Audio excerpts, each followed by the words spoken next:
Hi, இன்றைக்கி class 2. So தேவையான materials இதுதான்.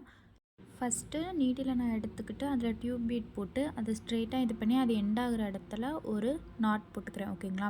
அதுக்கப்புறமா அதுக்கு கொஞ்சம் முன்னாடி தள்ளி இன்னொரு டியூப் பீடை எடுத்து அதே மாதிரி அதை எண்ட் ஆகிற இடத்துல ஸ்ட்ரெயிட்டாக வச்சு ஒரு நாட் போட்டுக்கிறேன்.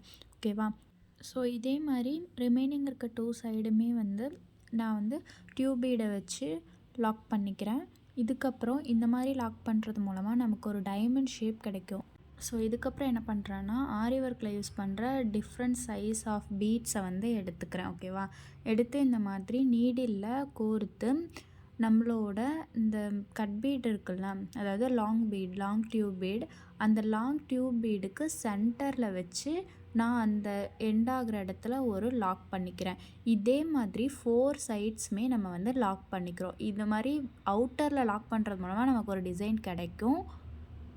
இதுக்கப்புறம் சென்டரில் நம்ம கவர் பண்ணுறதுக்காக ஒரு சில்வர் 3mm பீடு எடுத்து லாக் பண்ணிக்கிறோம். அதுக்கப்புறம் ஹேங்கிங்க்காக ஒரு லாங் டியூப் பீட், அதுக்கப்புறம் ஒரு 3mm சில்வர் கலர் பீடு எடுத்திருக்கேன். இதை வச்சு நம்ம ஹேங்கிங் பண்ண போகிறோம். ஸோ இதை 3mmல போட்டுட்டு எப்பவும் போல் இழுத்து விட்டுட்டு 3mm பீடை மட்டும் விட்டுட்டு ரிமைனிங் இருக்க அந்த டியூப் பீடுக்குள்ளே நீடில் விட்டு இழுத்து லாக் பண்ணோம்னா நமக்கு ஹேங்கிங் கிடச்சிரும். ஓகேங்களா? இதை நீங்கள் 2 or 3 ஹேங்கிங் கூட பண்ணிக்கலாம்.